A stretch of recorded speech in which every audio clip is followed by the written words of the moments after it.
കല്യാണിയോടുള്ള ഇഷ്ടം അഖിലാന്റിയോട് പറയാൻ ഇറങ്ങിയതാ. അപ്പൊ ഇവിടെ ഇങ്ങനൊരു സീൻ. ഇവനിനി എന്ത് പറയുന്നറിയാൻ വയ്യല്ലോ. വിഘ്നേശ്വരാ, കാത്തോളണേ.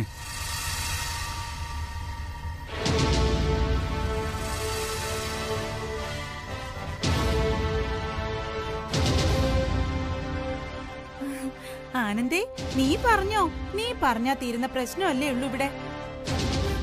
നിന്റെ ഉള്ളിൽ എന്താ ഉള്ളതെന്ന് വെച്ചാ അങ്ങ് തുറന്നു പറ. കല്യാണിയുടെ പ്രേമാണെന്ന് അങ്ങ് തുറന്നു പറ.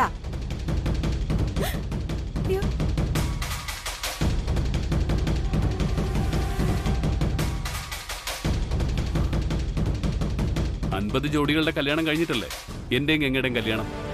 അതെ, ആ 50 ജോഡികളുടെ ആശീർവാദത്തോടു കൂടി വേണം നിങ്ങളുടെ കല്യാണം നടക്കാനെന്നാ ഗുരുജി പറഞ്ഞിരിക്കുന്നത്. ആദ്യ 50 ജോഡികളുടെ കൂട്ടത്തിൽ കല്യാണിയുടെ കല്യാണവും നടക്കും. അതിനുശേഷം ഗംഗയുടെ കല്യാണം. മതി, സന്തോഷായി. ഇവൻ എന്തൊക്കെയായി പറഞ്ഞത്? ആകെ കൺഫ്യൂഷൻ ആയല്ലോ. കേട്ടല്ലോ, ആനന്ദിന്റെ നാവിന്ന് തന്നെ കേട്ടപ്പോ സന്തോഷമായില്ലേ? ഇതാണ് എന്റെ ആനന്ദ്. നിന്റെ സംശയത്തിന് വ്യക്തമായ മറുപടി കിട്ടിയല്ലോ.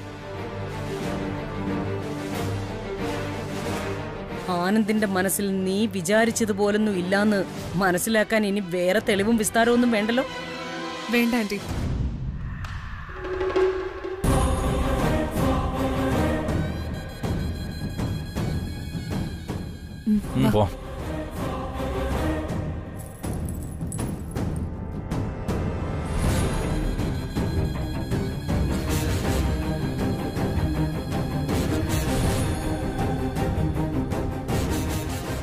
എന്താ ആനന്ദ നീ പറഞ്ഞത്? കല്യാണിയുടെ കല്യാണം സമൂഹ വിവാഹത്തിലും ഗംഗയുടെ കല്യാണം അതിനുശേഷം നടക്കുന്നു. ബ്രോ, 50 ജോഡികളുടെ കല്യാണം നടക്കുമ്പോൾ അതിൽ കല്യാണിയുടെ കല്യാണം കൂടി കാണുമെന്ന് പറഞ്ഞല്ലോ. അപ്പോ കല്യാണി ആരെ കൊണ്ട് കെട്ടിക്കുന്ന ബ്രോ പറയുന്നത്? എന്ത് ചോദ്യടാ ഇത്? ആ 50 ജോഡികളിൽ ഒരു ജോഡി ഞാനും കല്യാണിയും. മനസ്സിലായില്ലേ? കല്യാണിയെ ആ സമൂഹ വിവാഹത്തിൽ വെച്ച് ഞാൻ കെട്ടുവന്ന. അപ്പൊ ഗംഗ കെട്ടുന്ന ആരാ? കൊള്ളാം, എല്ലാം ഇപ്പോഴങ്ങ് പറഞ്ഞാലോ. വെയിറ്റ്, ഇനി അധികം നാളില്ലല്ലോ.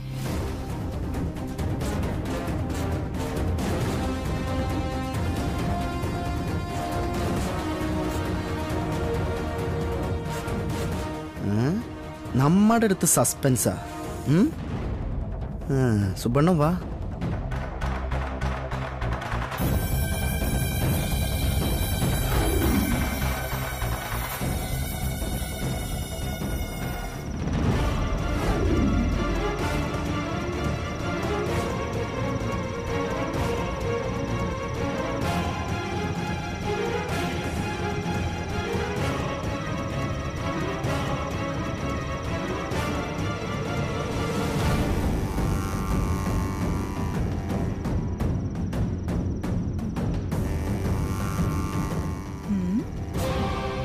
എന്താ ഗംഗേ, ഞാൻ വന്നതുപോലും അറിഞ്ഞില്ലേ നീ? നിശ്ചയത്തിന്റെ ജാതകം മാറിയല്ലോ എന്ന ചിന്തയാ? അത് വിട് ഗംഗേ. അല്ലെങ്കിലും ആ ജാതകം നിന്റെ സ്വന്തമൊന്നും അല്ലല്ലോ. അതല്ല ആന്റി, നാളെ നടക്കുന്ന ഫംഗ്ഷനില് എനിക്ക് ജയിക്കണം. തൃച്ചംബരത്തെ മൂത്ത മരുമകൾ ഇടാനുള്ള പരമ്പരാഗത ആഭരണങ്ങൾ ഇട്ടുകൊണ്ട് അവളുടെ മുന്നിലൂടെ നടക്കുമെന്ന് അവളെ ഞാൻ വെല്ലുവിളിച്ചിരിക്കാം. അതിനിപ്പോ വെല്ലുവിളിക്കാൻ എന്തിരിക്കുന്നു? തൃച്ചംബരത്തെ പരമ്പരാഗത ആഭരണങ്ങൾ മൂത്ത മരുമകളായ നിനക്കുള്ളത് തന്നെയാ.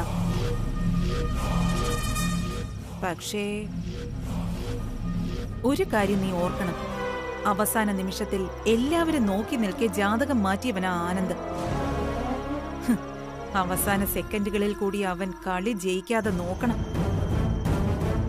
അവനെപ്പോലുള്ളവർ എതിർ ടീമിലുള്ളപ്പോ പ്രിയങ്കയെ പോലുള്ള ഒരാളെ ഫോർവേഡ് ഇറക്കി കളിക്കുന്നത് നന്നായിരിക്കും. ആന്റി, കാണികൾക്കൊരു നല്ല കായിക വിരുന്ന് ഒരുക്കല്ലോ നമ്മുടെ ലക്ഷ്യം. വിജയമല്ലേ? അതിന് ഗോളിയുടെ പതനം അനിവാര്യമെങ്കിൽ അതും നടന്നിരിക്കണം. ഗംഗേ, നിന്റെ വാക്കുകൾക്ക് ഇപ്പൊ പ്രിയങ്കയുടെ വാക്കുകളുടെ മൂർച്ചയുണ്ട്.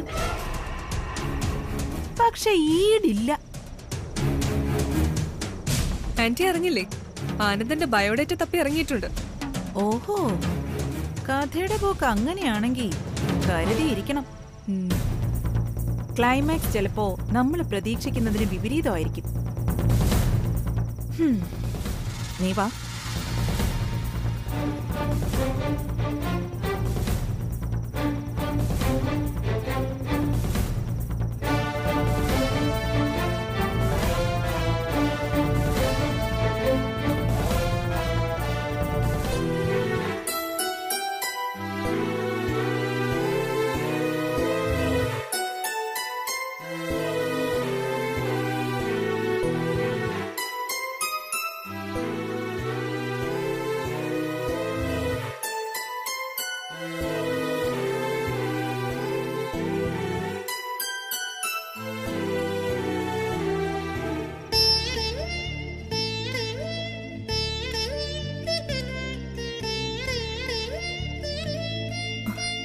വലിയ കുഞ്ഞാണല്ലോ. ഇപ്രാവശ്യം എന്റെ കുഞ്ഞിന്റെ കല്യാണം ഏതെങ്കിലും കാരണവശാൽ മുടങ്ങിയാൽ പിന്നെ അച്ഛൻ ജീവനോടുണ്ടാവില്ല.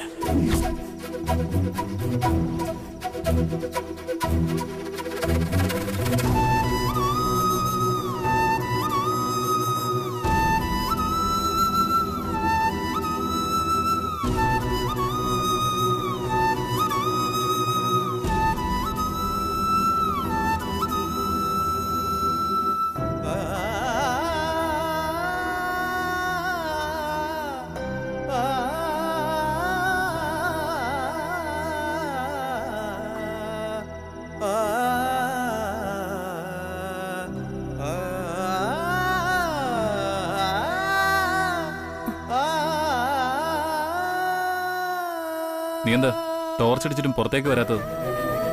വാ.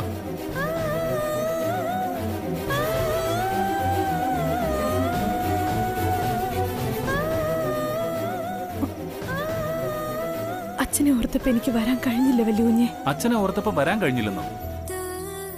നീ എന്തൊക്കെയാ കല്യാണി പറയുന്നത്? അച്ഛൻ ഇന്ന് മുട്ടുകാൽ പ്രദക്ഷിണം ചെയ്തത് വലിയ കുഞ്ഞും കണ്ടതല്ലേ? അതിന് ഈ പ്രാവശ്യവും ഉറപ്പിച്ച കല്യാണം നടന്നില്ലെങ്കിൽ ജീവിച്ചിരിക്കില്ലെന്ന് അച്ഛൻ പറയണേ. കല്യാണം നടന്നില്ലെങ്കിലല്ലേ ദാസേട്ടൻ ജീവിച്ചിരിക്കില്ലെന്ന് പറഞ്ഞത്? കല്യാണം നടക്കുമല്ലോ. ഉറപ്പായിട്ടും നമ്മൾ തമ്മിലുള്ള കല്യാണം നടക്കും കല്യാണി, വിശ്വസിക്ക. അമ്മ തീരുമാനിച്ച തീയതി തന്നെ നമ്മൾ തമ്മിലുള്ള കല്യാണം നടന്നിരിക്കും.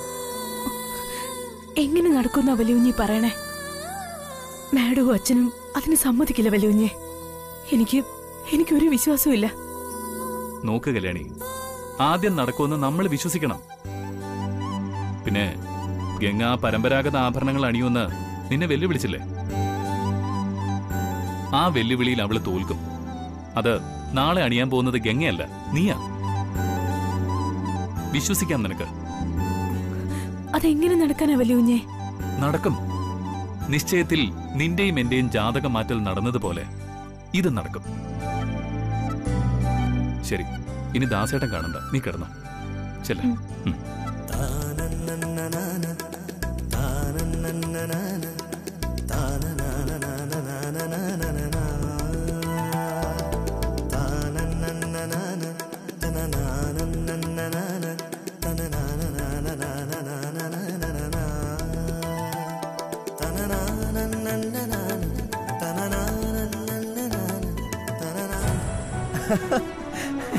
അല്ല, നിങ്ങൾക്ക് ഈ ഓഫീസിൽ വേറെ ഒരു പണിയില്ലേ? ഫുൾ ടൈം ടിക്ടോക്ക് ആണ്. നീ ഇത് നോക്കടാ. ഇത് കൊള്ളാം. അയ്യോ. ആ ബ്രോ,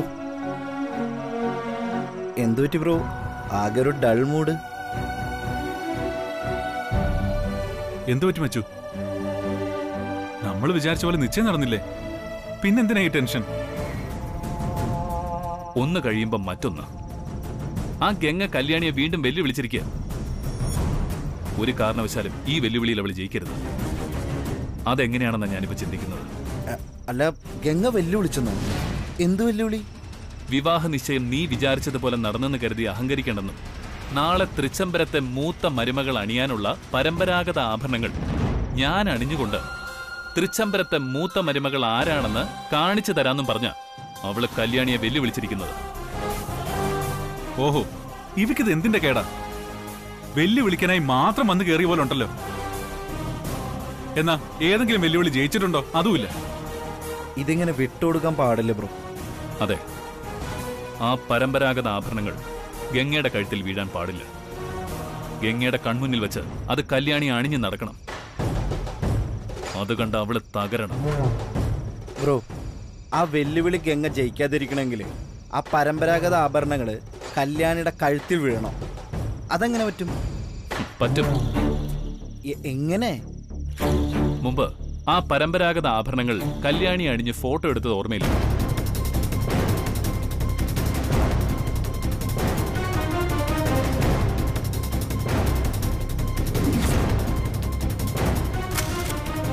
കൈ അങ്ങോട്ട് വെക്ക്.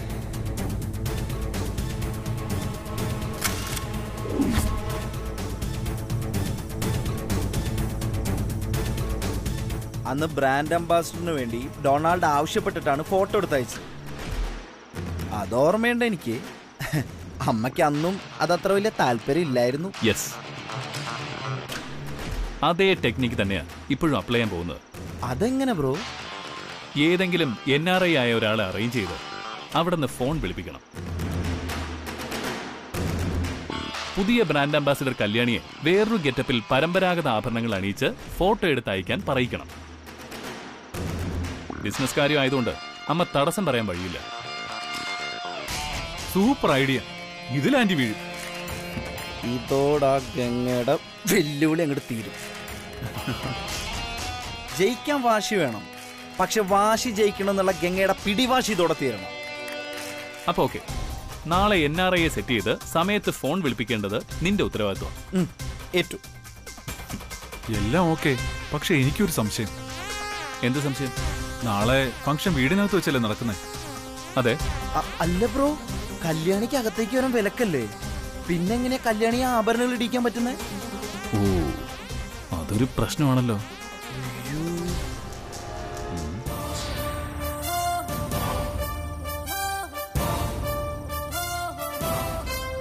ശരി, കല്യാണിയെ തൃച്ചംബരത്ത് കയറ്റുന്ന കാര്യം ഞാൻ നോക്കിക്കോളാം. അതെങ്ങനെ പറ്റും? Wait and see.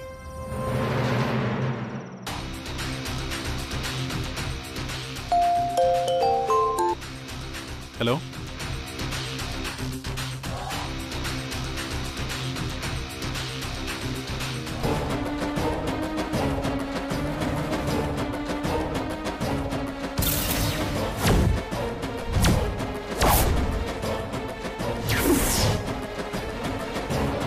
എന്താ ആനന്ദ്, തൃച്ചംബരത്ത് മിനിറ്റുകൾക്ക് ലക്ഷങ്ങൾ വിലയുള്ള രാജകുമാരന്റെ മുഖത്തൊരു പതർച്ച.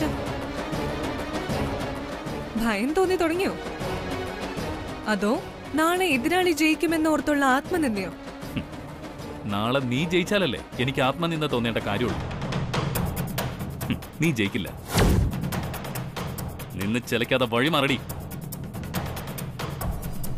ഒരു മിനിറ്റ്. എന്താ ഞാൻ ജയിക്കാതിരിക്കാൻ നാളെ പരമ്പരാഗത ആഭരണങ്ങൾ എനിക്ക് തരാൻ പാടില്ലെന്ന് ആന്റിയുടെ കാല് പിടിച്ച് അപേക്ഷിക്കൂ? ഞാൻ പറഞ്ഞാൽ അമ്മ കേൾക്കുമെന്ന് എനിക്ക് നന്നായിട്ട് അറിയാം. പക്ഷേ ഞാനത് ചെയ്യില്ല. അങ്ങനെ ചെയ്ത് ശീലമില്ല ആനന്ദിന്. പിന്നെങ്ങനെയാ ഇത്ര ഉറപ്പായിട്ട് ഞാൻ ജയിക്കില്ലെന്ന് പറയുന്നത്? അതാ എനിക്ക് മനസ്സിലാവാത്തത്. ഒരുപക്ഷെ അമ്മ ആ പരമ്പരാഗത ആഭരണങ്ങൾ നിനക്ക് തന്ന് നീ അത് മുഴുവൻ അണിഞ്ഞിറങ്ങിയാലും നിനക്ക് ജയിക്കാൻ പറ്റില്ല. പറഞ്ഞ വാക്ക് പാലിക്കാനും പറ്റില്ല. ആ ആഭരണങ്ങൾ ഞാൻ അണിഞ്ഞിരിക്കുമെന്നാണല്ലോ എന്റെ വെല്ലുവിളി. അത് ചെയ്ത് കാണിച്ചാലും ഞാൻ ജയിക്കില്ലെന്നോ? അല്ല, എന്താ ആനന്ദ്, പരാജയ ഭീതി നിന്റെ സ്വബോധം ഇല്ലാതാക്കിയോ? സ്വബോധം നഷ്ടപ്പെട്ടത് എനിക്കല്ല, നിനക്ക്. നീ വെല്ലുവിളിച്ചത് ആരോടാണെന്ന് പോലും മറന്നുപോയത്. നിന്റെ വെല്ലുവിളി കല്യാണിയുടെ മുന്നിലൂടെ പരമ്പരാഗത ആഭരണങ്ങൾ അണിഞ്ഞ് നടക്കുമെന്നല്ലേ? അതെ, അത് തന്നെയാ. അമ്മ കല്യാണിയെ വീട്ടിലേക്ക് വരുന്നത് വിലക്കിയിരിക്കുന്ന സാഹചര്യത്തിൽ കല്യാണി നാളെ വരില്ല. പിന്നെ നീ എങ്ങനെ നിന്റെ വെല്ലുവിളി ജയിച്ചു കാണിക്കും? അതുകൊണ്ട് നീ ചെല്ല്, പോയി പുതച്ച് മൂടിക്കിടന്ന് ഉറങ്ങാൻ നോക്ക്. Good night.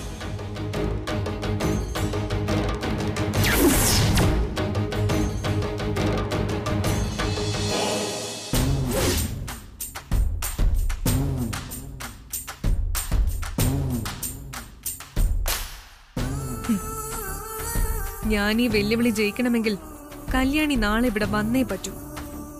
വരും. എന്ത് വില കൊടുത്തും വരുത്തിയിരിക്കും ഞാൻ.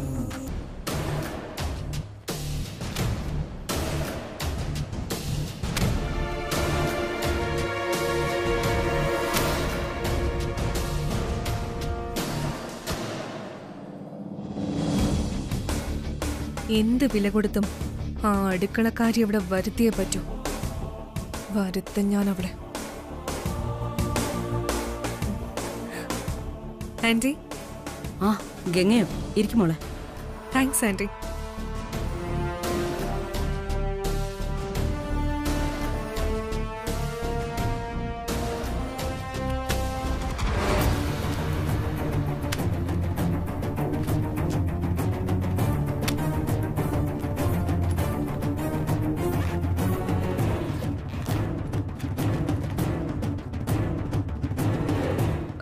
ആന്റി, ഞാൻ പോയിട്ട് ആന്റിയുടെ തിരക്ക് കഴിഞ്ഞിട്ട് വരാം.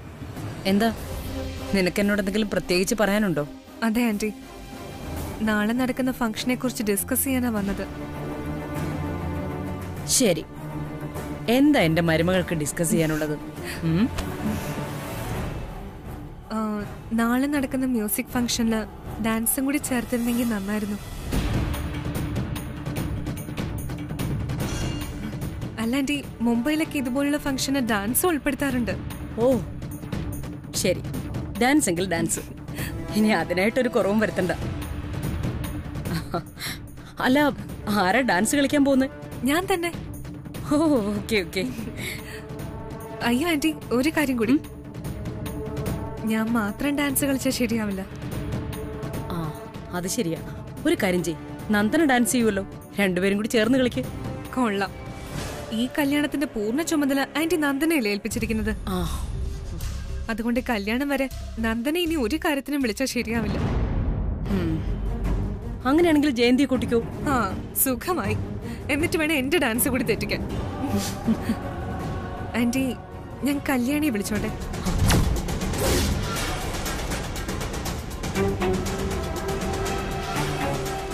ആന്റിയുടെ നോട്ടം എനിക്ക് മനസ്സിലായി. അവൾക്ക് തൃച്ചംബരത്തേക്ക് വിലക്ക് കൽപ്പിച്ചിരിക്കുകയാണെന്ന് അറിയാം ആന്റി. പക്ഷേ എന്നെ തോൽപ്പിച്ചവളെ എനിക്ക് തിരിച്ചു തോൽപ്പിക്കാമല്ലോ. എതിര് പറയരുത് ആന്റി. ആന്റിയുടെ മൂത്ത മരുമകളുടെ റിക്വസ്റ്റ് ആയിട്ട് കൂട്ടിയാൽ മതി.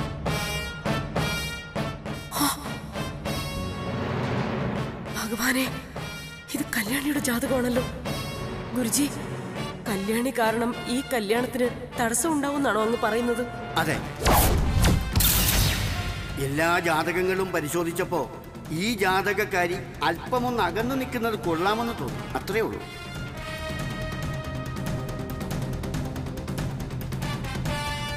പ്ലീസ് ആന്റി, ആന്റി ഒന്ന് സമ്മതിക്കണം. ശരി, നിനക്ക് വേണ്ടി മാത്രം സമ്മതിക്കാം ഞാൻ. പക്ഷെ ഒരു കണ്ടീഷനുണ്ട്. ഡാൻസ് കളിച്ച ഉടനെ അവൾ ഈ വീട് വിട്ട് പോയിരിക്കണം. ഓക്കെ? Okay aunty. ഡാൻസ് കഴിഞ്ഞ ഉടൻ തന്നെ അവൾ ഇവിടുന്ന് പോയിക്കോളൂ. ശരി, കല്യാണി വന്നോട്ടെ. താങ്ക്സ് ആന്റി, താങ്ക്സ് എ ലോട്ട്.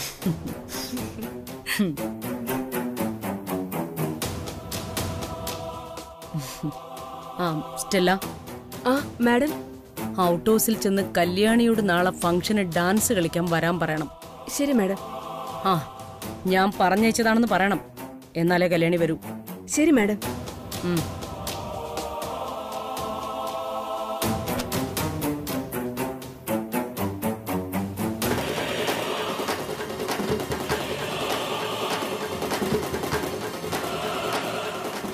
ആര് പാലൊഴിക്കുമ്പോഴാണോ ആ പാലിന്റെ നിറം മാറുന്നത്, അവർ കാരണമായിരിക്കും ഈ കല്യാണം തടസ്സപ്പെടുക.